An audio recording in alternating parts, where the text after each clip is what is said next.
Bismillahirrahmanirrahim. Assalamualaikum warahmatullahi wabarakatuh. Perkenalkan, nama saya Khonza, mahasiswi semester 3 jurusan Ilmu Al-Quran dan Tafsir, Sekolah Tinggi Ilmu Usuluddin Dirosat Islamiyah Al-Hikmah Jakarta. Akan mempresentasikan tugas keempat fikih muamalah dengan dosen pengampu Ustadz Muhammad Sofwan Jauhari. Alhamdulillah, pada tugas terakhir saya kali ini, izinkan saya mempresentasikan salah satu bab dari fikih muamalah yang tidak asing di telinga kita, yaitu riba.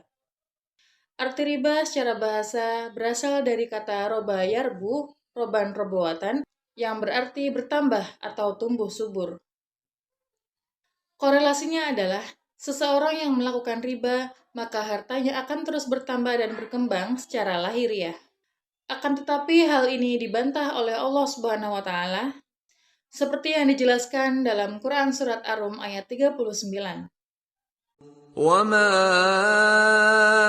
آتَيْتُم مِّن رِّبًا لِّيَرْبُوَ فِي أَمْوَالِ النَّاسِ فَلَا يَرْبُو عِندَ اللَّهِ وَمَا آتَيْتُم مِّن زَكَاةٍ تُرِيدُونَ وَجْهَ اللَّهِ فَأُولَٰئِكَ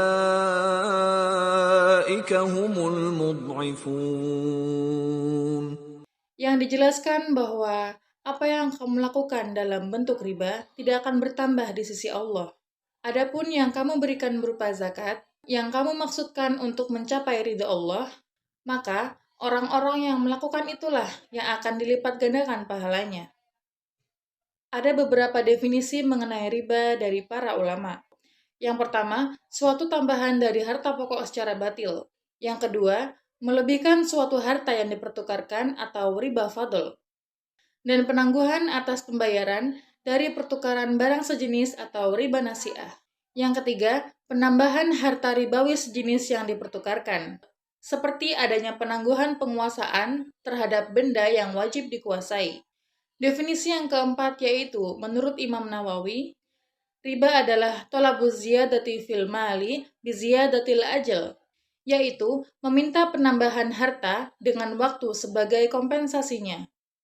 Dan yang terakhir adalah pendapat dari Imam Syarbini, yang dikatakan bahwa akad atas sebuah pertukaran yang tidak diketahui kesesuaiannya dalam timbangan syariat, baik ketika akad sedang berlangsung, maupun ketika ada penundaan salah satu barang yang ditukarkan. Sedangkan menurut Fatwa Majelis Ulama Indonesia nomor 1 tahun 2004 mengenai bunga, riba adalah tambahan atau ziyadah tanpa imbalan yang terjadi karena penangguhan pembayaran yang diperjanjikan sebelumnya.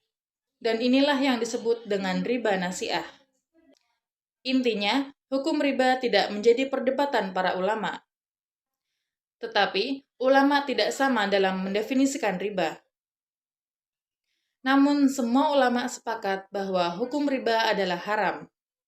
Riba tergolong dalam dosa besar berdasarkan sabda Nabi yang diriwayatkan oleh Imam Bukhari, yang dikatakan di dalamnya, jauhilah oleh kalian 7 dosa yang membinasakan.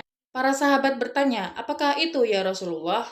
Beliau menjawab, menyekutukan Allah, sihir, membunuh jiwa yang diharamkan Allah, riba, memakan harta anak yatim, lari dari peperangan yang sedang berkecamuk, dan menuduh berzina terhadap wanita mukminah yang baik dan lalai dari maksiat. Tahapan-tahapan pengharaman riba ada 4.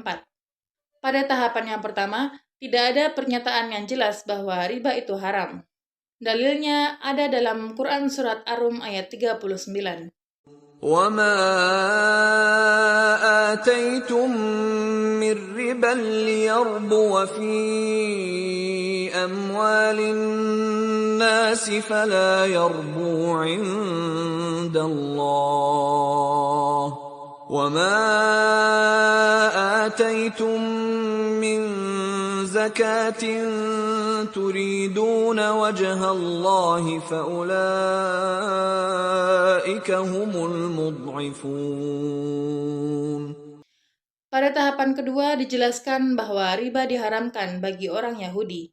Dalilnya terdapat dalam surat An-Nisa ayat 160-161. فبظلم من الذين هادوا حرمنا عليهم طيبات أحلت لهم وبصدهم عن سبيل الله كثيرا وأخذهم الربا وقد نهوا عنه وأكلهم أموال الناس بالباطل وأعتدنا للكافرين منهم عذابا أليما.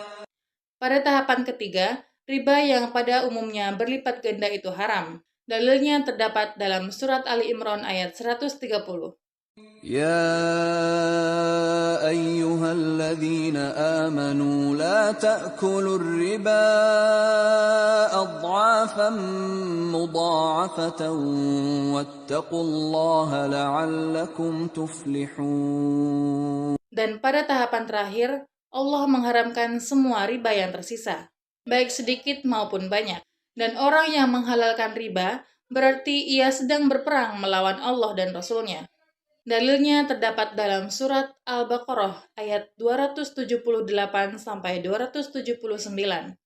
يا أيها الذين آمنوا اتقوا الله وذروا ما بقي من الربا إن كنتم مؤمنين فإن لم تفعلوا فأذنوا بحرب من الله ورسوله وَإِن تُبْتُمْ فَلَكُمْ رُءُوسُ أَمْوَالِكُمْ لَا تَظْلِمُونَ وَلَا تُظْلَمُونَ.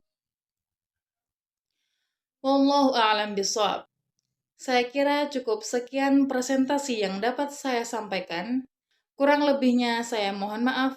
Terima kasih atas perhatiannya dan wassalamualaikum warahmatullahi wabarakatuh.